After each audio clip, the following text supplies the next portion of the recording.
안녕하세요. 저는 40대 중반에 조금 일찍 결혼한 여자입니다.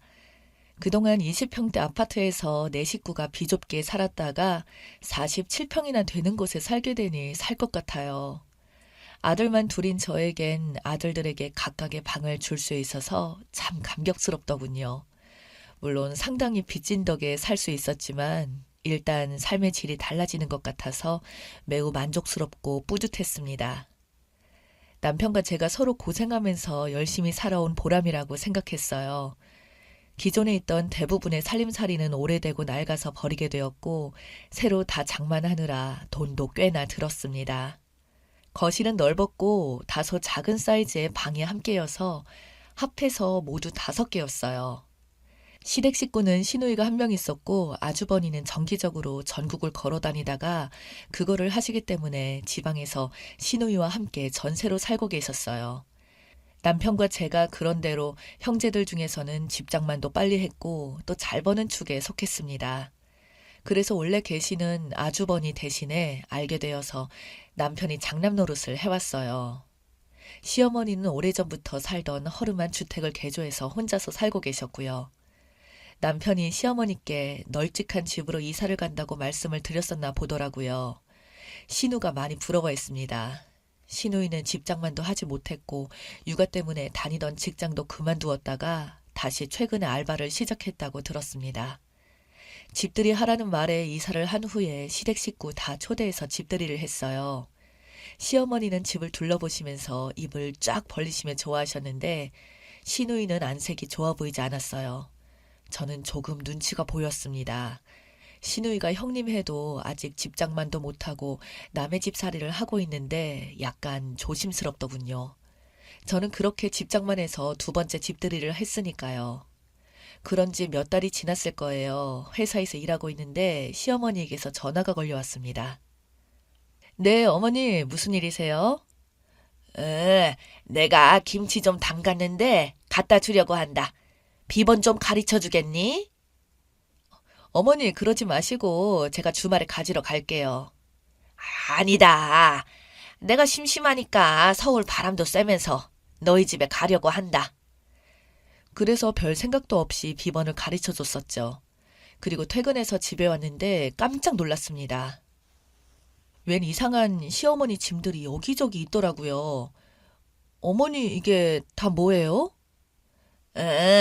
이거 내가 쓰던 부엌 살림이다. 왜 쓰던 걸 가져오셨어요? 아, 내가 여기서 잠시 쓰려고 그런다.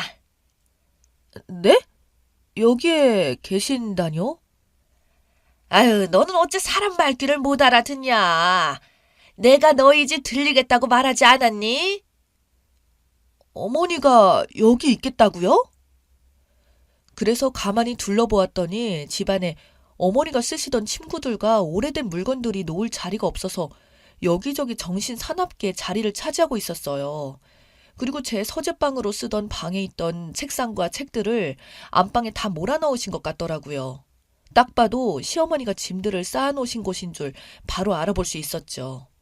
기가 막힌 책에 시어머니가 아무렇지도 않게 그러셨어요. 내가 여기 오면서 너네 집에 살림살이가 웬만큼 다 있으니까 다 버려버릴까 했는데 그래도 다 내 손때가 묻었는데 버릴 수가 있어야 말이지. 그 말을 듣고 헬스기구를 넣어뒀던 작은 방까지 가보니 시어머니의 잡다한 물건들이 창고에 주르르 쌓여 있어서 기절초풍하겠더라고요.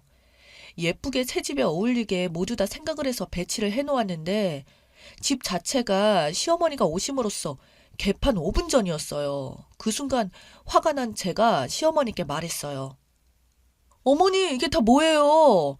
저한테 한마디 말도 없이 김치 갖다 놓으신다면서 비번 물으시더니 감쪽같이 몰래 이사를 오시려고 그러셨어요? 그러자 시어머니가 화가 난 표정으로 큰 소리로 소리를 지르셨습니다. 내가 여기 이사 온 것이 넌 싫은 게냐? 아니, 왜 제 허락도 없이 어머니 마음대로 짐을 싸우신 거예요? 내가 네 허락을 꼭 받아야만 하니? 내가 내 아들 집에도 못 온단 말이야? 세상 어느 부모가 자기 자식 집에 마음대로 들어갈 수가 없다니. 이제 보니 너 아주 못된 며느리구나. 세상에 시어머니가 자식 집에 살려고 하는데 네가 무슨 자격으로 이래라 저래라야. 아무튼 어머니, 당장 여기 있는 어머니 친구들 싸들고 어머니 집으로 갖다 놓으세요. 그리고 어머니가 잠깐 저희 집에 계시는 건 괜찮아요. 여기와 저희와 함께 사는 건 안 됩니다. 아셨죠? 아이고야, 네 시어머니 갈 곳도 없는데 길바닥에 나 앉으란 말이냐? 갈 곳이 없다고요?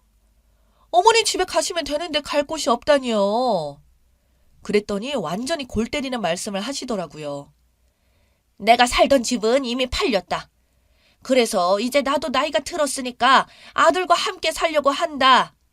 네가 싫든 좋든 간에 상관없어. 나는 여기서 살 거니까.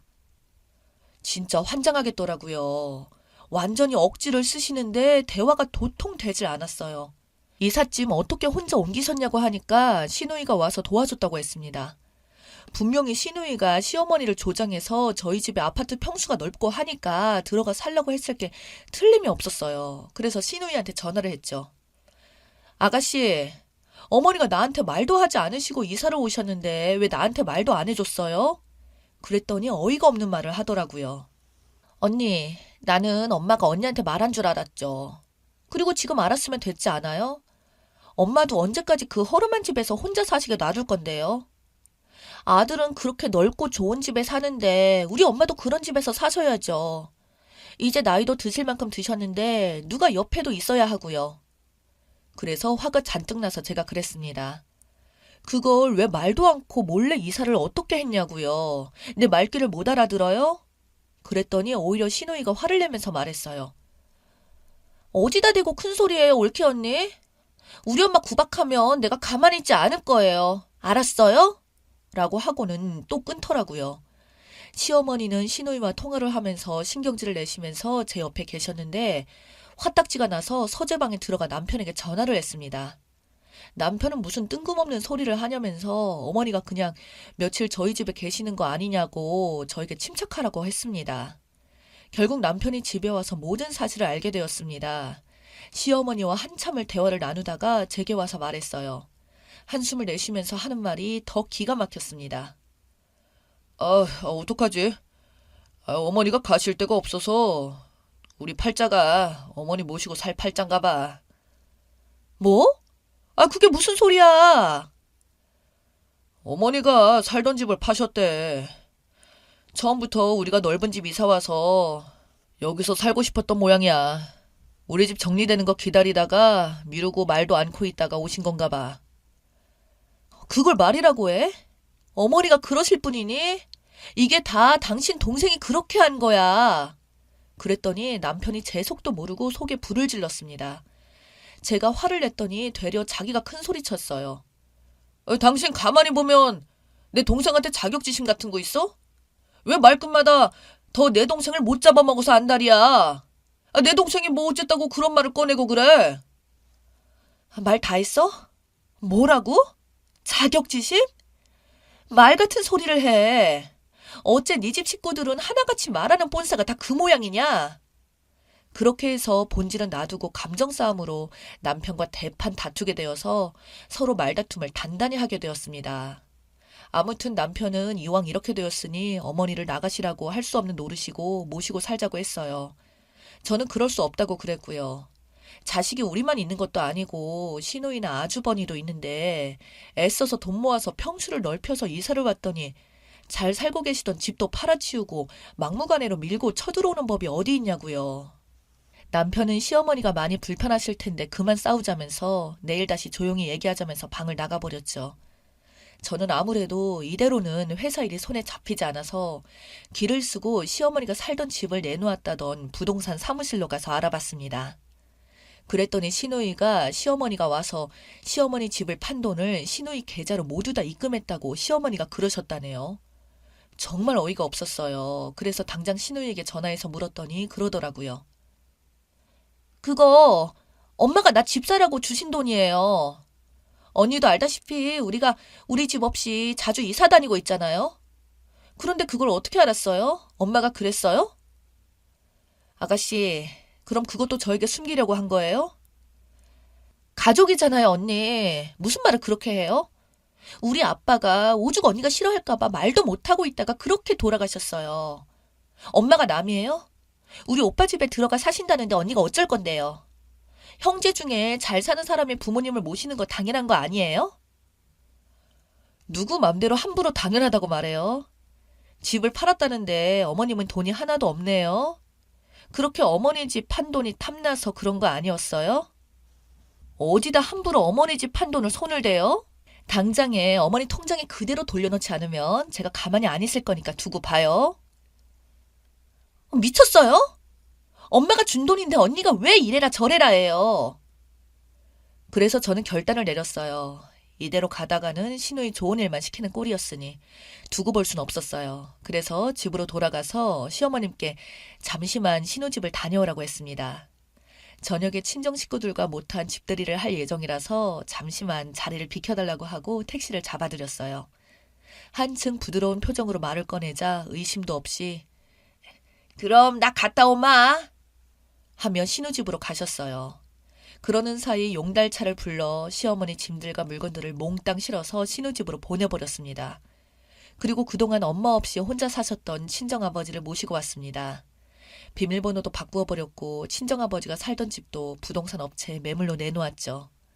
그동안 늘 혼자 계셔서 자주 못 가봐서 마음에 쓰였는데 이참에 모시고 살자며 시어머니 이삿짐을 보내버리자 난리 났고 시누이와 시어머니가 전화를 해대고 치를 떨었어도 신경 쓰지 않았습니다. 친정아버지의 방을 꾸며드리느라 정신이 없었거든요. 그때 모시게 되어서 딱 필요한 물건만 남겨두고 웬만한 오래된 물건들을 친정아버지 의견을 물어서 싹 다 정리했습니다. 신우 시어머니의 빗발치는 전화에 남편은 한 걸음에 회사를 일찍 퇴근하고 집에 왔고 뜻밖의 장인어른이 방 하나를 차지하고 있었죠. 그러더라고요. 장인어른이 눈 마주치더니 자네 왔는가? 내 딸이 자네가 바쁘다고 말도 하지 않고 알아서 나를 모시겠다고 했다는데 내가 참 우리 딸과 자네한테도 고맙네. 장인도 부모라면서 모시고 살자고 했다면서. 아유, 고맙네, 고마워. 남편이 저를 안방으로 데리고 와서 말을 했어요. 이게 뭐 하자는 거야? 우리 엄마는 어떻게 하고? 장인어른을 모시고 오면 어떻게 하냐고? 어머님은 아가씨가 모셔야지. 아가씨가 어머니 집을 팔게 하고 그 돈도 가져갔는데. 그럼 당연히 그래야지. 그래서 어머니를 보내드린 거고 나도 내 아버지 챙겨야지, 안 그래? 뭐? 유진이가 엄마 집 판 돈을 가져갔다고? 그래. 그런 싹퉁머리 없는 네 동생을 그런 짓을 했으니 당연히 어머니는 아가씨가 책임을 져야 하지 않겠어? 내가 우리 아버지를 그렇게 모시고 싶었는데 두 분 다 모시고 살 테니까 그런 줄 알고 마음에 안 들면 네가 나가 살아. 너는 무슨 말을 그렇게 하냐? 아무튼 너 우리 엄마를 속여서 내 동생 집으로 보냈니? 말도 없이 엄마를 보내버리고 지금 난리가 아니야. 지금 우리 집에 쫓아오겠다고 하는 걸 내가 다 알아서 하겠다고 하고 조용한 거야. 네가 알아서 잘하든지 말든지 해. 그건 네 동생이 먼저 했으니까 그대로 되갚아준 것뿐이니까 말 잘 전해. 나도 할 수 없었다는 듯이 말을 했습니다. 남편은 신우한테 시어머니 집을 팔았으니 알아서 하라고 똑부러지게 말았다고 하더라고요. 시어머니가 저희 집에 오고 싶다고 해서 장인어른을 모시고 산다고 했더니 열불이 나서 땅을 치셨지만 남편이 그랬대요. 어머니 죄송해요. 그렇게 처음부터 솔직하게 말하고 들어와 사신다고 하시지 그러셨어요. 장인어른도 제 부모님이나 마찬가지인데 모셔야죠. 넓은 아파트로 이사를 갔다는 이유 하나만으로 은근슬쩍 시어머니를 떠넘기고 시어머니 집 판돈으로 집 장만하려고 했던 시누이는 시어머니를 모시게 살게 되었습니다. 딸 집 장만 해주는데 보태주고 함께 사는 것도 나쁘지 않다고 한 건 본인인데 어째서 시누는 울상이더라고요. 제 이야기 읽어주셔서 감사합니다.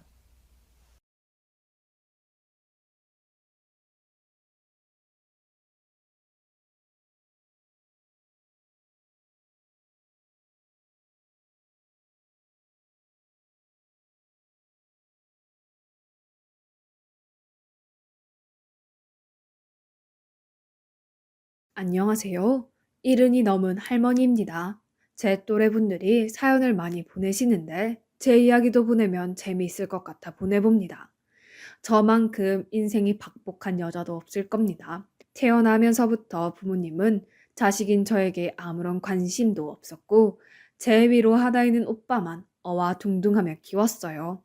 아이에게 하기에는 가혹한 폭력을 저질렀지만 제가 그에 서러워서 눈물을 흘리면 부모님은 오히려 저를 호되게 혼을 냈어요. 네가 뭘 잘했다고 울어? 겨우 그까짓 걸로 눈물을 흘려? 그리고는 오빠를 품에 안고 아이고 우리 장남 씩씩하기도 하지 라며 저를 괴롭힌 오빠를 오히려 칭찬했어요. 평생 그런 대접을 받고 살아오니 가족에 대한 정은 진작에 없었죠. 하지만 그렇다고 해도 가족에게 사랑받고 싶은 욕망이 없었던 건 아닙니다. 여자는 굳이 학교를 나오지 않아도 된다는 부모님의 강력한 의견에 저는 중학교를 졸업하자마자 고등학교는 가지도 못하고 바로 미싱 일을 하며 돈을 벌어왔어요. 애초에 저 역시 고등학교에 가고 싶은 생각은 별로 없었어서 학교에 가지 못한 건 괜찮았어요. 중학교 다니면서도 변변찮은 친구 하나 없이 늘 혼자 지냈었거든요.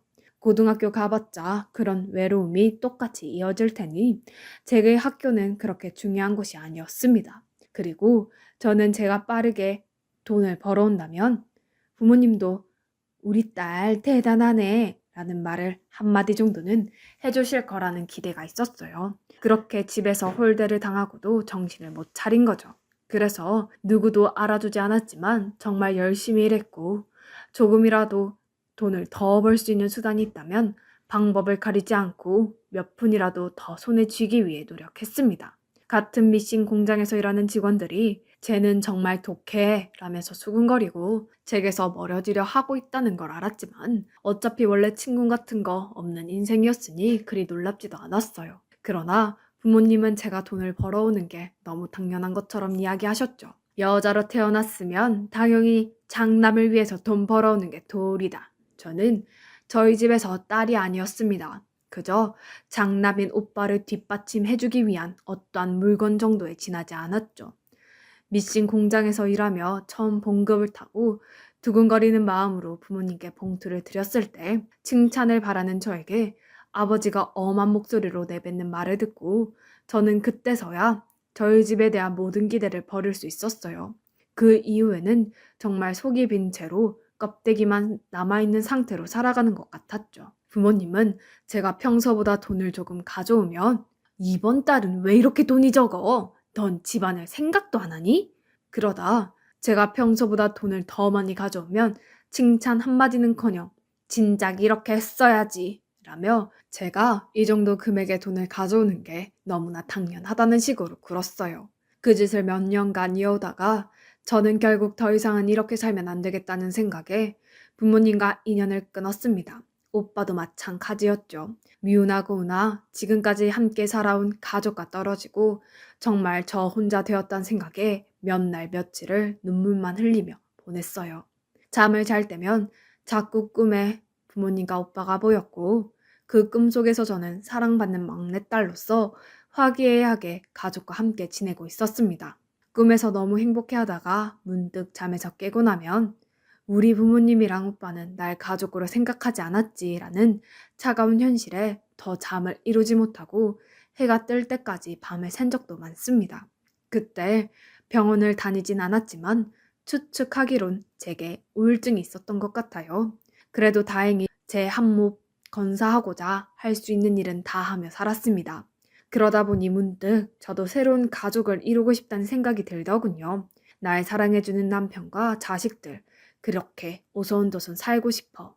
하지만 그 흔한 연애는커녕 친구조차 없던 제게 갑자기 사귈 만한 남자를 만난다는 건 쉬운 게 아니었어요. 진짜 그러다가 제가 원하든 원하지 않든 독거노인으로 늙어 죽을 지경이었죠. 불행 중 다행히도 그때 당시 제가 일하던 도배집 아주머니가 참 사람도 좋고 서글서글한 분이었는데 제가 가족들과 떨어져 혼자 지낸다는 걸 알고 언제나 저에게 신경을 많이 써주셨습니다. 그런데 그 도배집 아주머니가 저에게 아는 사람이 있다고 하시더군요. 너무 무겁게 생각하지 않아도 돼. 내가 우리 은결씨 정말 좋은 여자니까 남자도 하나 없이 사는 게 안타까워서 한번 만나보라고 소개시켜주는 거야. 도배집 아주머니가 선자리를 주선해준 덕분에 저는 26살의 나이에 처음으로 선짜리라는 걸 나가보게 되었어요. 지금이야 여자들이 늦게 결혼하지만 그때 당시에 저는 노처녀나 다름없었죠. 그래서 선짜리에 나가면서도 남자 쪽이 저를 마음에 들어하지 않을 거라고 생각했어요. 이미 노처녀인데다 변변찮은 가족도 없고 그렇다고 돈이 많거나 돈을 많이 벌지도 못하는 그런 여자를 그 누가 좋아하겠습니까? 게다가 선자리에서 만난 남자는 저랑은 완전 다른 사람이었어요. 돈 많고 부유한 부모님 밑에서 자라 살면서 한 번도 부족한 것 없이 자라온 그런 사람이었죠. 그래서 더더욱 이번 선자리를 인생에서 그냥 한번 좋은 경험한 거라고 생각하리라 마음 먹었습니다. 그런데 왠지 그 남자가 저를 굉장히 마음에 들어 하더군요. 자꾸 저한테 또 만나자고 하고 진지하게 교제해보자고 하고 은경씨 제 이상형입니다. 꼭 은경씨와 결혼을 전제로 만나고 싶어요. 지금 생각하면 그땐 제가 참 세상 물정 모르고 순진했던 것 같습니다. 누가 봐도 모든 게 완벽해 보이고 멀쩡한 사람이 오래 한 것도 아니고 겨우 한두 번 본 사람이 마음에 든다고 하고 결혼하고 싶다고 하는 것에 있어 다른 꿍꿍이가 있을지 모른다고 의심을 해봤어야 했는데 당시 저는 그저 그런 남자가 날 좋아한다고 이야기하는 것 그 하나에만 꽂혀 있었어요. 그리고 내 팔자에 이보다 더 좋은 남자를 만나지 못할 거라고 생각했기에 저희는 금방 연인으로서 교제하게 되었고 한참 연애하다가 아이가 생겨 예상보다 일찍 결혼까지 하게 되었죠. 결혼하면서도 이상했던 점이 하나 있긴 했어요. 만약 제가 저희 남편 씨 부모님이라면 저를 며느리로 인정하고 싶지 않았을 것 같거든요. 부유한 시댁과는 달리 저는 가진 것도 없고 친정가족이 살아있다고 해도 연을 끊었으니 사실상 천혜의 고아나 다름없는 여자를 며느리로 맞이하고 싶은 집안이 어디 있겠습니까? 보통 자기들이랑 비슷한 형편을 갖고 있는 집안이랑 결혼을 시키고 싶어 하잖아요. 그런데 저희 시부모님은 제가 애가 생겨서 준비도 되지 않은 상황에서 남편과 함께 결혼하겠다고 찾아뵈었을 때 정말 쌍수 들고 환영했습니다. 물론 다른 좋은 이유가 있어서 그랬을 가능성도 없진 않았겠죠. 그러나 남편과 살게 되면서 저는 남편이 절 한눈에 마음이 들었다고 하는 행동, 그리고 생각지 못한 애가 생겨서 온갖 멸시와 비난을 받을 걸 각오하고 시부모님께 인사를 드렸을 때 시부모님이 얼른 결혼해라. 우리가 빨리 식장 잡아주마. 라며 마치 제가 도망가기라도 할 것 마냥 서둘러서 결혼시키려는 시부모님 행동이 절대 좋은 의도에서 나오지 않았다는 걸 알 수밖에 없었죠. 당신 이 반찬 어제도 내왔잖아. 대체 어느 집 가정주부가 같은 반찬을 이틀 영속으로 내놔? 앞서 말했듯이 부유한 집안에서 자란 남편은 자기 손으로 해본 일이 하나도 없었습니다. 늘 시부모님 돈으로 용돈을 받으며 살았고 어떤 이유인지 몰라도 사업을 해보겠답시고 이것저것 알아보다가 시부모님이 지원해준 돈까지 쫄딱 말아먹은 경험이 있었죠. 사귈 당시에는 몰랐어요. 저는 그때 남편이 무슨 일 하는지 물어보지 않았고 남편 역시 본인이 그걸 알리지 않았습니다. 저는 그냥 시부모님이 잘 사니까 남편도 어느 정도 능력이 있겠구나라고 막연히 생각했죠. 그래서 설마 남편이 30이 훌쩍 넘는 나이까지 일 한 번 안 해봤을 줄은 꿈에도 생각지 못했어요. 말이 가정부지 저는 집안 살림뿐만 아니라 바깥일까지 함께 신경 써야 했습니다. 시부모님이 생활비로 쓰라고 남편에게 돈을 주긴 했지만 남편이 그 돈을 자기 혼자 다 써버리는 통에 저는 그 돈에 해왔던 도배를 이어오면서 생활비를 버는 수밖에 없었어요. 당연한 이야기지만 낳은 자식들도 제가 다 돌봤습니다.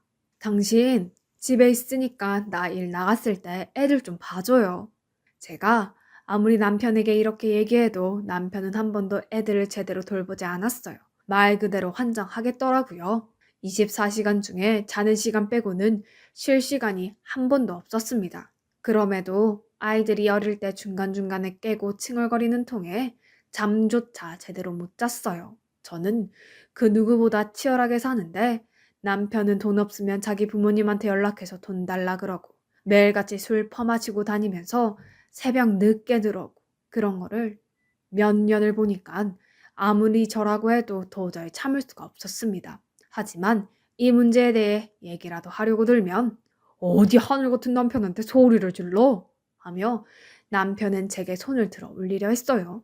그 폭력성은 아이들에게도 이어지려고 했기 때문에 저는 혹여나 아이들이 남편에게 맞을까봐 서럽고 힘들고 화나는 일이 있어도 그저 속으로 삭히기만 해야 했어요. 내가 무너지면 우리 애들까지 힘들어져. 그러니까 내가 잘 버텨야 해.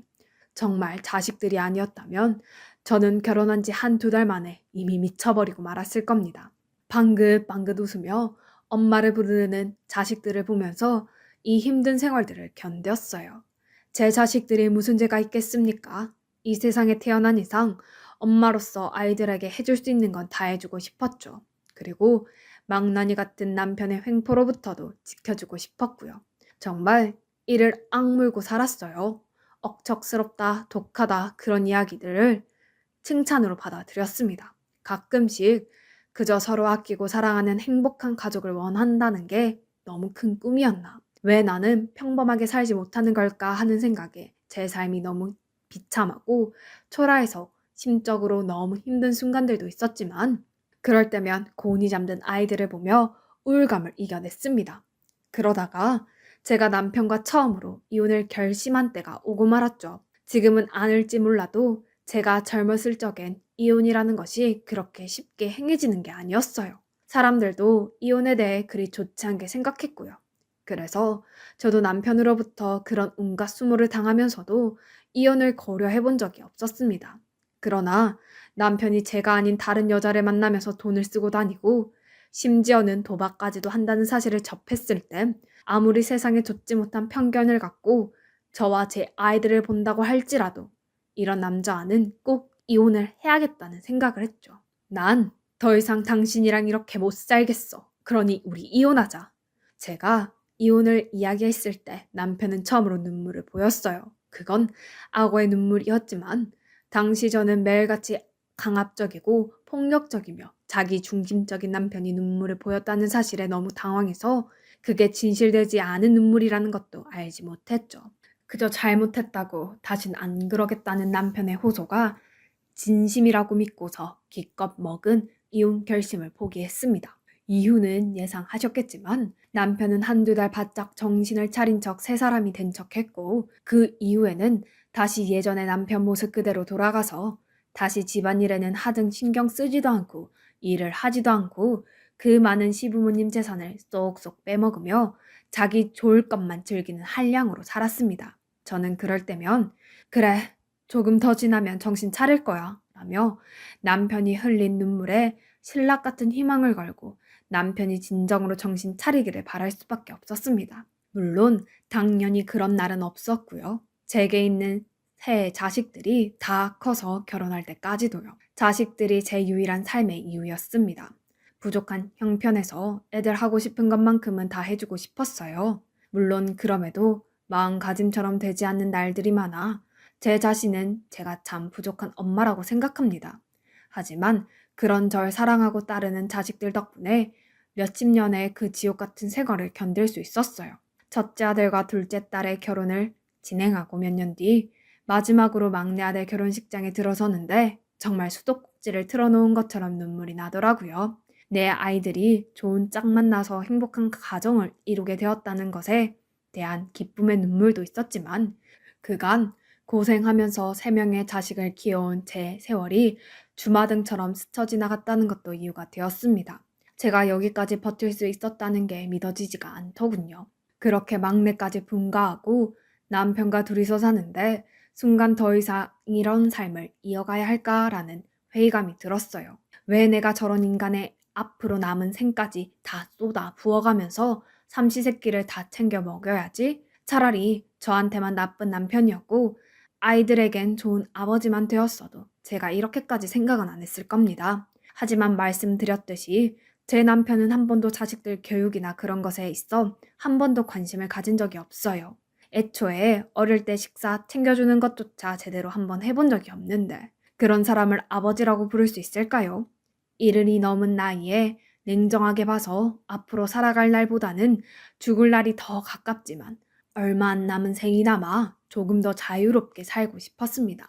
나이 먹고 이런 말 하기는 그렇지만 한 마리의 어여쁜 나비가 되어서 여기저기 날아다니고 싶었어요. 봄날에는 꽃내음을 맡고 싶었고 여름에는 시원한 계곡 물소리를 듣고 싶었고 가을에는 낙엽을 밟고 싶었습니다. 겨울엔 아무 생각 없이 한방눈을 보고도 싶었어요. 남들에게는 사소할지 모르는 소소한 행복들이 제 인생에는 없었습니다.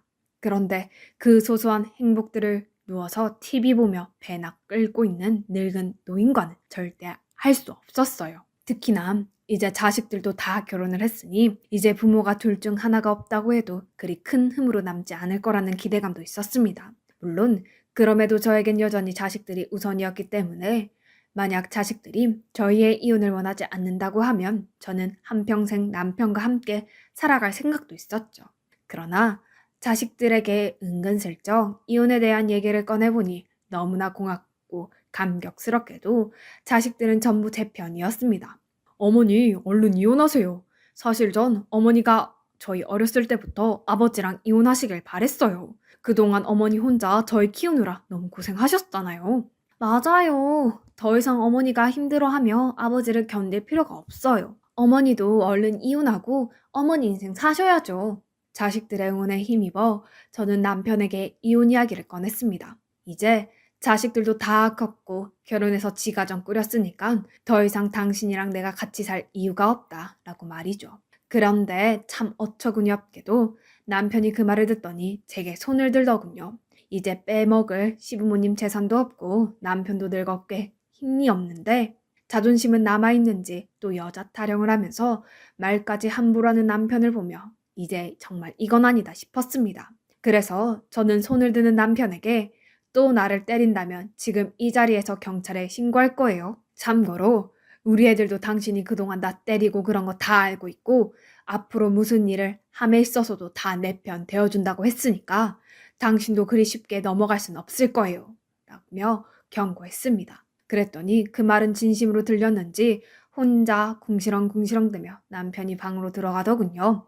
그 이후로 저는 남편을 집에서 마주칠 때마다 이혼을 하고 싶다고 이야기했습니다. 몇 번을 그렇게 이야기하니까 남편도 이제 자기가 강압적으로 이혼을 막을 수도 없는 상황이고 내가 진심으로 이혼을 원한다고 생각했는지 어느 날 갑자기 제게 편지를 한 통 써서 주더군요.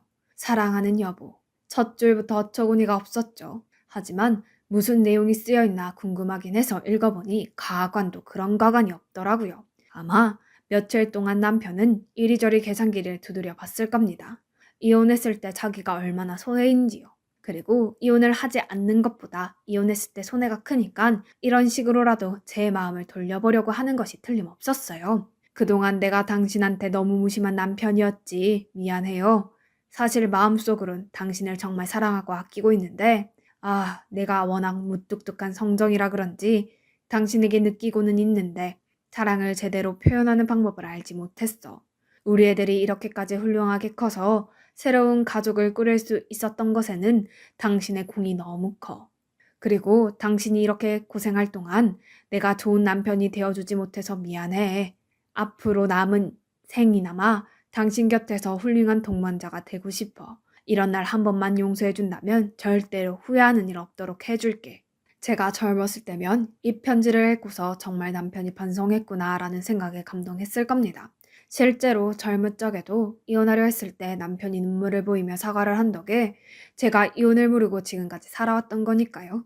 그러나 저도 나이가 70이 넘었습니다. 사람에 대해 알 만큼 다 알고 특히나 오랜 기간 남편과 살아왔는데 남편이란 사람을 제가 모르겠습니까? 딱 봐도 지금 이혼하자고 하니 순간을 모면하기 위한 거짓된 편지였어요.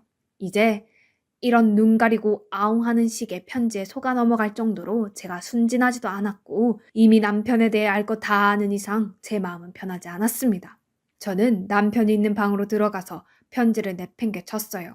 그리고 그 앞에 침을 뱉었죠. 그런 사탕 발린 말에 속아 넘어가지 않으니까 이런 편지 쓸 시간에 이혼 서류나 작성해요.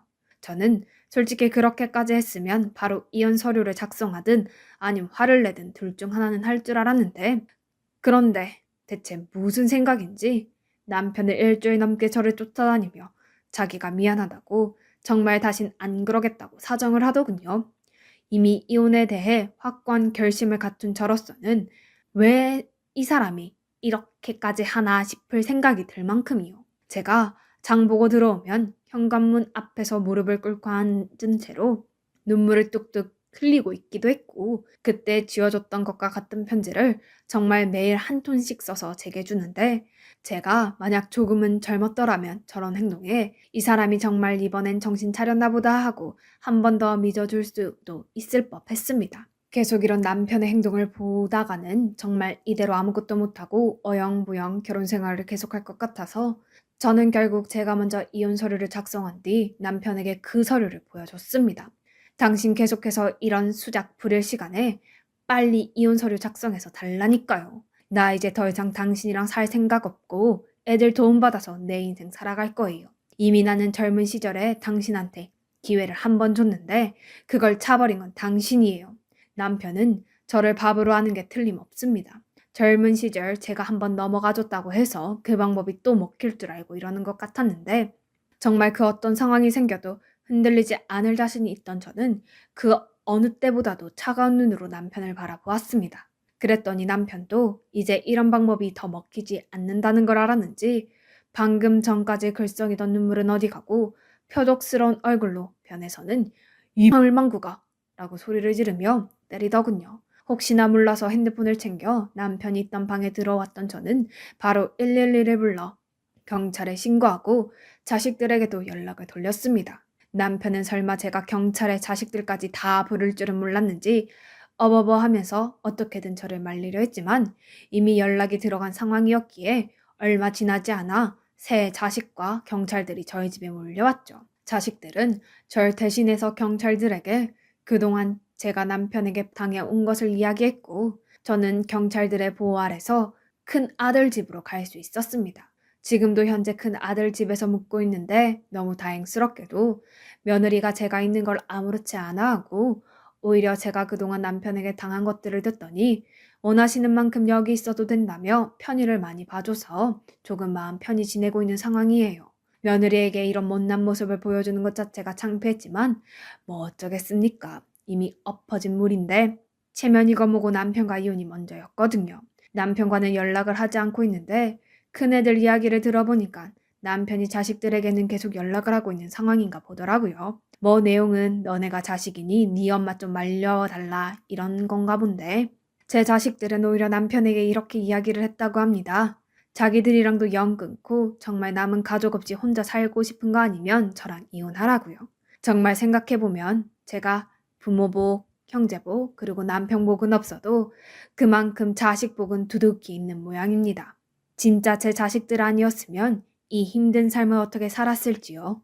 얼마 전에 큰아들이 만약에 남편이 계속해서 이혼을 해주지 않는다면 그때는 소송으로 가는 게 좋을 것 같다고 이야기를 하더군요. 그리고 자기가 아는 변호사가 있으니까 그 변호사 통해서 상담 받아보면 충분히 방법이 나올 거라고 저한테 너무 걱정하지 말라고 해줬습니다. 솔직히 제가 그동안 남편에게 당한 것은 많지만 소송까지 가고 싶진 않아요. 그래도 어찌됐던 제 남편이자 자식들 아버지로 살아온 사람인데 그런 최악의 결말을 맞이하고 싶지는 않습니다.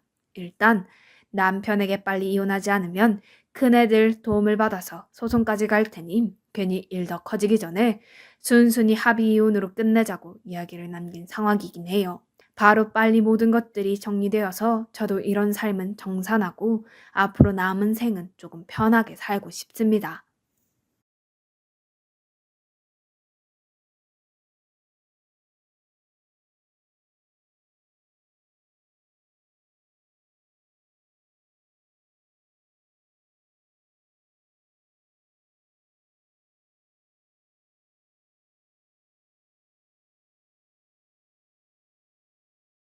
안녕하세요. 한 달 전부터 남편과 싸우고 각방 냉전 중입니다. 이유는 신우 결혼을 제 돈으로 시키려고 하기 때문입니다. 제 이야기 좀 제발 들어주세요. 남편의 주장은 이제 한 가족인데 뭐가 문제이냐는 것인데 결혼한 지 5년 넘은 부부이고요. 유치원생 딸아이를 키우고 있습니다. 결혼할 때 서로 모아둔 돈이 적은 상황에서 한 결혼이라 집을 구할 돈이 없었습니다. 시댁이나 친정에서 도와주실 여건이 안 돼서 무리하게 대출을 받아서 집을 샀습니다. 그러다 보니 지금도 각자 월급의 절반이 대출금으로 나가고 있습니다. 대출금 때문에 각자 덜 입고 덜 먹고 살고 있어요. 게다가 딸아이까지 있으니 주말에 공원이라도 잠깐 나가도 돈이 쑥쑥 빠져나가니 모아둔 돈도 없고 지금도 힘듭니다. 절대 풍족하지 않습니다. 남편 아래로 시누이가 있습니다. 솔직히 제가 보기에는 버는 돈 별로 안 되는데 낭비를 너무 심하게 해요. 계약직이라는 핑계로 직장을 엄청 옮기고 지역마다 돌아다니며 자취를 했다가 다시 시댁집으로 들어갔다가 다시 나갔다가 회사 기숙사에 산다고 했다가 그렇게 왔다 갔다 하며 살고 있습니다. 제가 생각하기에는 상사가 조금 뭐라고 하면 그만둔다거나 자기 멋대로 해서 잘리는 듯 하고요. 그렇게 정착을 못하니 돈도 모으지 못하는 것 같고요. 그것 때문에 시아버지나 시어머니랑 트러블도 굉장히 많습니다. 몇 년 전에는 시아버지가 시누이를 때려 죽이려고 해서 남편이랑 둘이 가서 뜯어 말린 적도 있습니다. 시누이가 화장품이나 액세서리 욕심도 많고요. 로드샵이나 거리에 파는 그런 액세서리 말고 백화점이나 이름 있는 그런 화장품 액세서리요. 그런데 시누이는 갖고 싶은 게 있으면 돈을 모아서 살 생각이 아니라 일단 가지고 싶은 게 있으면 그걸 빚을 내서라도 산 다음에 저질러진 일을 가지고 고민하고 생각을 합니다. 하루는 시누이가 생활비가 없어서 힘들다고 10만원만 빌려달라고 하더라고요. 월급 받으면 준다고요. 생활비가 떨어졌나 싶어서 알겠다고 하고 빌려주고 남편에게 말하니 걔는 월급 벌써 다 썼냐고 받은 지가 언젠데 라길래 알고 보니 제가 빌려준 날이 8일이었다고 치면 3일날 월급을 받았는데 그대로 다 쓴 거죠. 그래서 생활비가 없었던 거고요. 대체 뭘 하면 3일날 들어온 월급 다 쓰고 생활비 할 돈조차 없었을까요? 그러다 한 달 전 일이 터졌습니다. 시누이가 만나던 사람이 있는데 그 사람이 프로포즈를 했는데 모아둔 돈이 정말 한 푼도 없다고요. 시댁도 도와줄 여건이 없어서 결혼을 미루거나 너네 오빠처럼 대출받아서 가라고 했나봐요. 점점 듣고 파고 보니 시누이가 만나던 사람한테 허세 아닌 허세를 부려서 일이 커졌습니다. 집에 재산이 많다는 둥, 아버지 연봉이 얼마다, 모아둔 돈이 7천만 원이 넘는다고 말했나봐요. 당연히 만나는 남자는 쓸 거 다 쓰면 모아둔 돈은 많은 여자라고 인지했을 거고요. 만나던 사람 집에 가서도 그렇게 말해서 일이 커졌습니다. 그 일이 터지고 시댁이 난리나서 시아버지가 또 한바탕 뒤집어지시는 거 간신히 뜯어 말리고 집으로 오면서 남편과 시누이 이야기를 하고 있는데 뜬금없이 시누이가 기 좀 살려주게 모아둔 돈 없냐는 거예요. 잘못 들은 줄 알고 다시 한번 물었는데 이렇게 된 거 나이 더 먹기 전에 시집은 보내야 하는데 우리처럼 빠듯하게 살게 하지 말고 우리가 돈 좀 보태주자고. 그러면 시누이 기도 살려주고 거짓말도 들통 안 나고 좋지 않냐고. 모아둔 돈 좀 쓰라는 거예요. 솔직히 모아둔 돈 없습니다. 딸아이 키우랴 대출금 갚으랴 돈을 모으려고 해도 모을 수가 없는 상황인데 모아둔 돈이 없냐고 물어서 코웃음 치면서 그럼 당신은 모아둔 돈 없냐니까 자기는 없대요. 그때부터 차 세워두고 말싸움이 커졌습니다. 남편의 말은 넌 나보다 더 많이 버는 걸 내가 알고 있는데 숨겨둔 돈 비밀로 하는 거냐 이거예요. 제가 통장이고 뭐고 다 꺼내서 봐보라고. 적금이나 저금 통장 있으면 그거 다 시누이 주겠다고 조사해보라고 해도 시누이 안 도와주려고 숨겨둔 돈 안 꺼내는 여자가 됐습니다. 그 다음부터는 남편이랑은 말도 안 섞었고요. 시어머니가 전화 오셔서 한 번만 시누이 도와주면 안 되냐고. 남편에게 들었다는데 대체 뭘 들었다는 건지 모아둔 돈 주기 싫으면 친정에다가 살짝 거짓말 보태 말하면 안 되냐고 말씀하시는데 바쁘다고 끊었습니다. 시아버지는 어디에 돈 빌려서 시누이 결혼시킬 생각 하나도 없으세요. 자기가 그렇게 산 거 누구한테 보상해달라고 하는 거냐고 냅두라고 하십니다. 시어머니는 어디 돈 빌릴 곳 없나 쩔쩔매시고요. 시누이도 한 번만 도와달라고 결혼하고 싶다고 하는데 너무 화가 나서 욱해서 한마디 했습니다. 모아둔 돈이 없는데 땅을 파면 돈이 나오는 것도 아니고 어쩌려고 거짓말을 했냐고. 거짓말한 걸 밝히던지 대출을 받아서 거짓말을 숨기던지 자초한 일이라고 했는데 바로 정색하면서 대출은 절대 안 된다고 하던데 그렇게 화까지 내면서 말하는 게 수상해서 지식인 같은 곳에 물어봤는데 아마 대출을 이미 받았는데 갚지 못해서 신용 등급이 낮거나 전에 받은 대출금 때문에 대출을 또 받을 수 없다는 상황이냐는 답글이 달렸는데 그런 거 같기도 하고 그래요. 제가 왜 시누이 결혼하는데 친정에 말해가며 돈을 빌려서라도 시누이 결혼을 시켜야 하죠? 시댁만 가면 시누이는 저에게 여자가 손이나 팔에 아무것도 치장하고 다니지 않으면 얕본다고 하는 사람이 누군데, 솔직히 꼴보기 싫고 어이가 없고 속이 뒤틀립니다.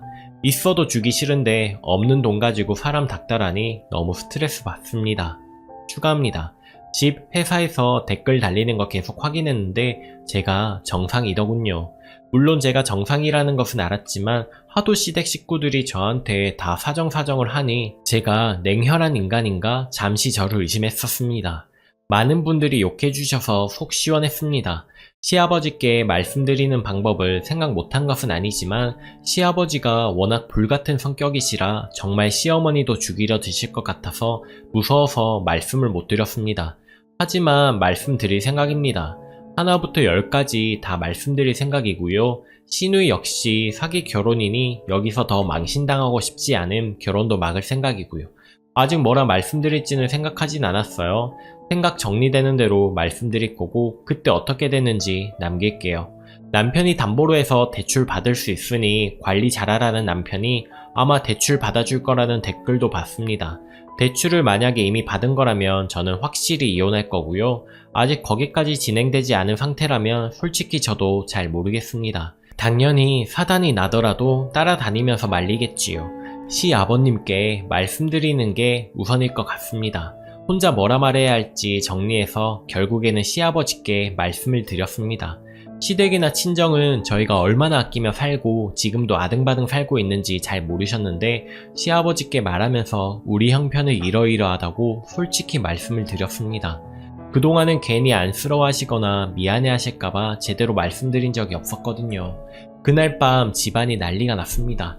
평소 같으면 시누이 죽이려고 하는 시아버지 두 손으로 뜯어 말리려고 했겠으나 얄미워서 안 말리고 가만히 앉아 구경만 하는데 남편이 당신 뭐하고 있냐고 아버님 잡으라고 말하는데 어이가 없더라고요. 결론은 당분간 저는 친정에, 남편은 집에 있기로 했습니다. 제가 처음에 물었을 때 남편은 분명 자기는 모아둔 돈이 한 푼도 없다고 했습니다. 그러나 어이없게도 알고 보니 모아둔 돈은 꽤 있었습니다. 어느 틈에 그렇게 모아놨는지 의문일 정도로 말이죠. 배신감마저 들더라고요. 자기도 돈을 모았으니 저도 모은 돈이 상당할 것이라고 생각하고 자기 돈 시누한테 쓰기 아까워서 없다고 거짓말하고 제 돈 쓰려고 했던 겁니다. 보물창고 마냥 제가 모르는 통장도 따로 있었고 피 섞인 지 동생한테 지 돈 주기 아까우면서 피는 한 방울도 안 섞인 제 돈은 어땠을지 생각을 안 해봤나 봐요. 시아버지는 그렇게 딸 결혼시키고 싶으면 나가서 둘이 살으라고, 나는 도저히 애의 허풍은 못 들어주겠다고 자식 새끼 아니라고 엄청 화를 내셨고요. 시어머니는 무조건 잘못했다고 하시더라고요. 시누이도 역시 마찬가지고요. 시아버지는 시누이와 결혼 약속했던 남자 번호 달라고 옥신각신하다가 결국 번호를 줬는데 그때도 정신 못 차렸는지 아무 말도 하지 말라고 빌더라고요. 시아버지께 대충 들어보니 연락이 닿으면 만날 약속을 하고 결혼은 양심상 절대 못 시키겠다고 말할 것이라고 하더라고요. 시누이가 허풍 떤 재산이 많다는 둥, 아버지 직업이 좋다는 둥 하는 그런 소리가 걸리니 말이죠. 호란이 있고 나서 다음날 출근 중에 시어머니께 전화 오셨더라고요. 자기 딸내미 잘 되는 꼴이 그렇게 못 볼 꼴이었냐고 따지시더라고요. 그러면서 저한테 마음을 곱게 써야 네 자식들도 따라간다고, 누가 누구 보고 할 말이신지 할 말은 많았지만 내내 하고 끊었습니다. 속은 시원하네요. 시아버지는 시댁일이라 말하기 힘들었을 텐데 말해줘서 오히려 고맙다고, 똑똑한 며느리 둔 것 같다고 자랑스러워 하셔서 오히려 기분이 더 좋습니다. 그리고 이것이 사기 결혼으로 이어져도 시누이한테나 시댁한테나 불행 아닌가요? 그렇게 생각하면 제가 꼭 시누를 해하려고 한 행동만은 아닌데 하나는 알고 둘은 모르는 사람들이니 한편으로는 답답합니다. 추가합니다. 이혼이 현실적으로 쉬운 건 아니잖아요. 여러 가지 절차도 있을 뿐더러 아이가 있으면 더욱더 하기 힘들어지는 게 이혼입니다. 게다가 아이가 나이가 어리면 어릴수록 양육권도 그렇고 법적으로도 그렇고 힘들잖아요. 그렇기 때문에 당분간 떨어져 있으려고 딸애와 친정에 올라온 겁니다. 그리고 고작 시누이 때문에 제 인생 마치고 이혼부터 하고 싶지는 않았습니다. 남편의 통장이 따로 있었던 것을 안 것은 시아버지가 시어머니와 시누이에게 니네는 없는 돈 왜 며느리한테 만들어 오라고 하냐 라고 말씀하시던 도중에 남편에게도 불똥이 튀었습니다. 넌 모아둔 돈도 없으면서 마누라 보고 돈 내놓으라고 하냐고 하자 자존심이 상했는지 얼떨결에 말해버린 것이고요. 모은 돈도 1,000만원 조금 넘게 있어서 제 입장에서는 너무 놀랐습니다. 다시 살게 돼도 이 일은 두고두고 기억에 남을 것 같아서 신뢰감을 많이 잃은 게 사실이고요. 그렇게 친정에서 연락 두절하고 생각을 정리하고 있는데 남편에게 연락이 왔습니다. 미안하다고. 그동안 속인 것도 동생만 챙긴 것도 사실 누구보다 남편이 잘못했지만 그렇게 사과할 줄은 몰라 조금은 당황스러웠습니다. 하지만 냉정함을 되찾고 네가 제일 문제다. 비열하고 너만 아는 인간이다라며 욕을 한바탕 퍼부었습니다. 가정을 이루면 진짜 가족은 나인데 나를 이용해 동생을 챙기려 했냐고 했더니 아무 말도 못하더라고요. 결국 다시는 안 그러겠다는 각서와 녹음본을 받아낸 후 다시 집으로 왔습니다. 그리고 1,000만원은 제가 가지고 있는 것으로 하고 일단락 되었습니다. 뭐 그렇다고 제가 그 1,000만원을 저한테 쓰겠냐마는 일종의 사과의 액션으로 심리적인 보상을 받고 싶어서 달라고 했더니 순순히 주더라고요. 이혼이 무섭기는 했나봐요. 정작 저는 이혼까지는 생각 안 했는데 그리고 신우는 결국 결혼이 파토나고 지금 입 대빨 나와서 저랑 눈도 안 마주치는 중입니다. 그러니 저도 머리 아픈 일 없고 오히려 살만 나는데요. 제가 한 남자 인생을 구했다고 생각하려고요. 이걸 계기로 신우가 정신 차리고 돈이라도 좀 모았으면 좋겠네요. 인생 선배로서의 바람입니다. 함께 고민해주시고 제 이야기 들어주신 분들 모두 감사드립니다. 오늘도 낭만캐스터를 시청해주셔서 감사합니다. 매일 오전 9시 더 재미있고 다양한 사연으로 다시 찾아뵐게요. 오늘도 행복한 하루 보내세요.